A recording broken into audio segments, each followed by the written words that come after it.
Tiga perubahan aturan baru Kemensos mulai berlaku bulan Juli. KPM, pendamping sosial, dan lurah wajib cek.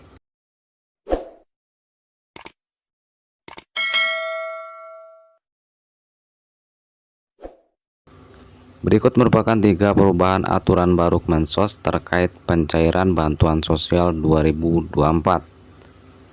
Mensos Tri Risma hari ini baru-baru ini mengeluarkan aturan terbaru mulai dari perubahan data penerima bansos hingga mekanisme pengusulan penerima bantuan Kemensos.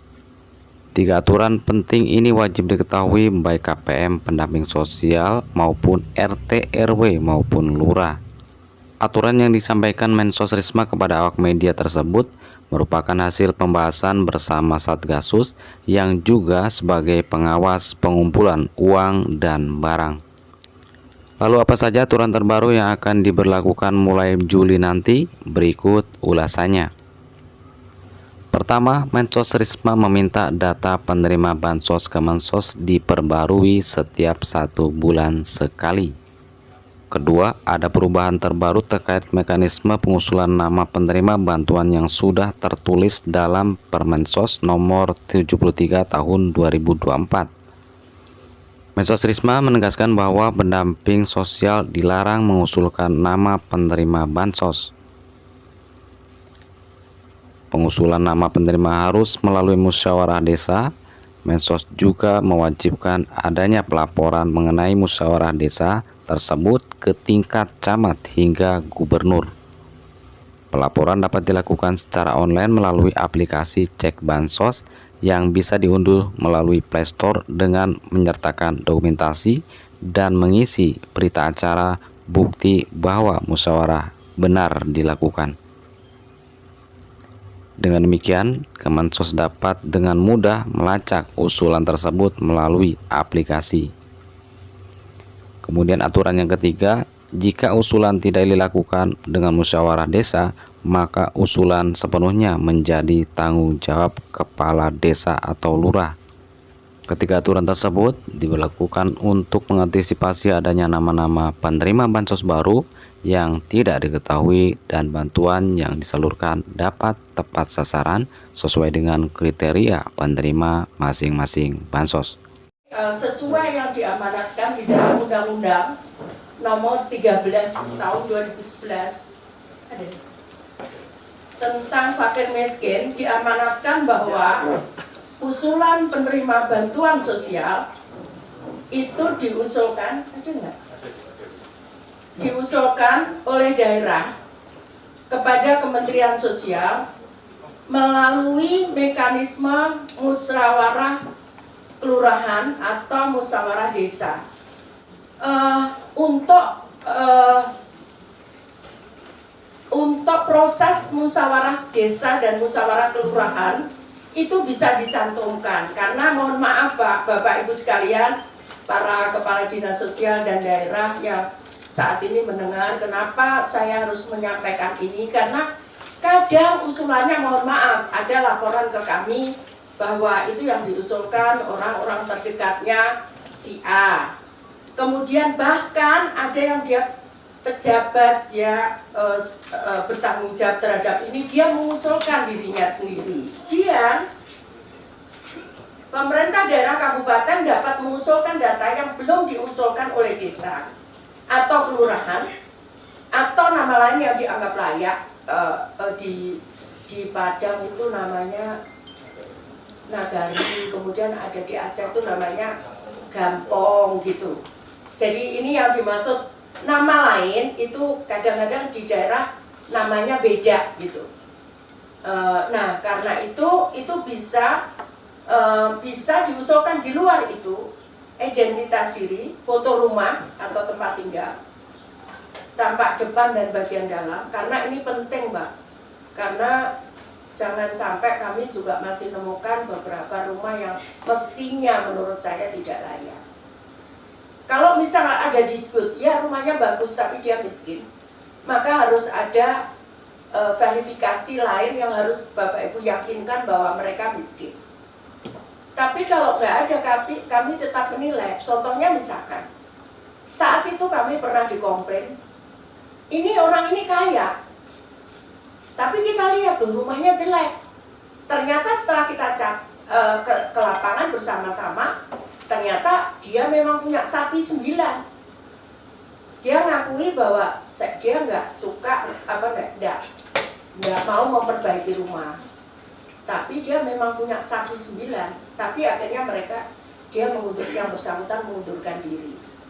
Nah, kemudian titik koordinat rumah ini menjadi penting karena kami punya alat untuk bagaimana kami bisa mendeteksi berapa luasan rumah itu kalau titik koordinatnya lengkap. Jadi kami biasanya mencari itu, kalau tadi koordinat, ini rumahnya gede ternyata. Mungkin dari foto nggak nampak, tapi dari lokasi titik koordinat itu kami bisa tahu bahwa seberapa luas rumah itu dan posisinya di mana kami tahu. Seperti itu. Yang selanjutnya dilakukan pengesahan bupati, wali kota atau wakil bupati atau wakil wali kota atau sekda atas nama bupati, kemudian dikirim kepada kami. Kemudian Bapak Ibu sekalian juga, jadi aplikasi ini bisa di-download lewat Play Store. Nanti mungkin Pak Kepala Pusdatin bisa menjelaskan dengan aplikasi namanya Cek Bansos. Jadi Bapak Ibu sekalian, nanti akan kita Senin itu akan kita training untuk daerah, sosialisasikan dan kita training untuk daerah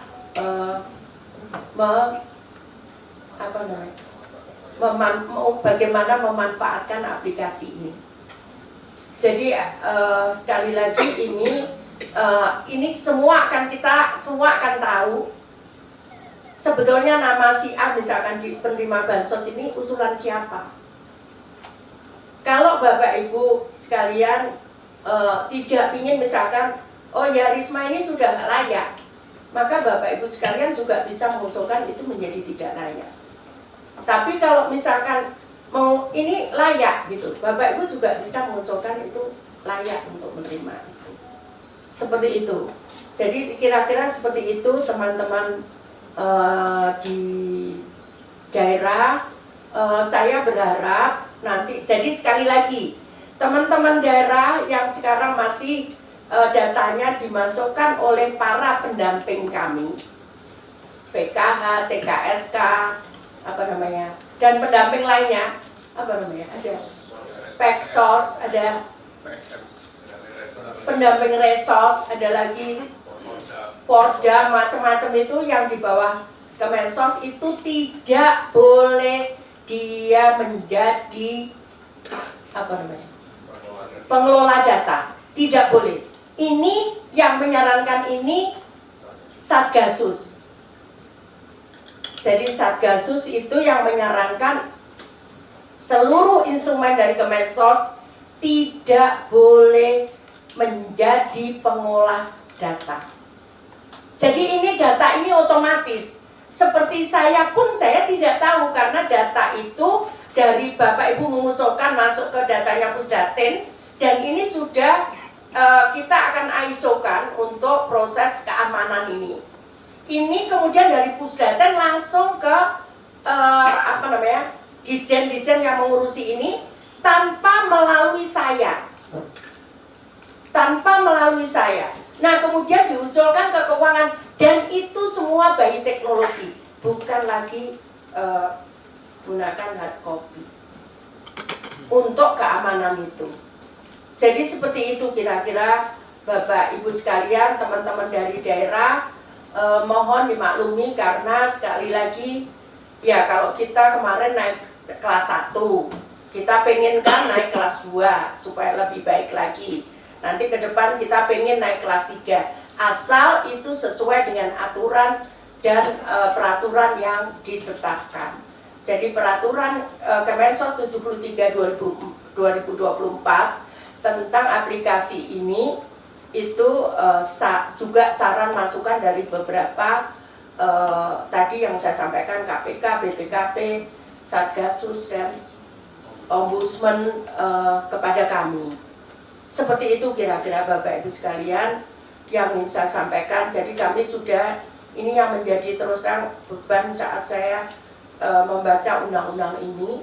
Jadi sekarang sudah clear, menurut saya tidak ada, kalau kita bisa mendownload foto-foto ini juga paling di desa itu cuma berapa, paling geserannya nggak sampai 10-20 tiap bulan geserannya. Misalkan meninggal, mau diusulkan ahli warisnya, itu kan paling yang meninggal berapa dari sekian penerima itu.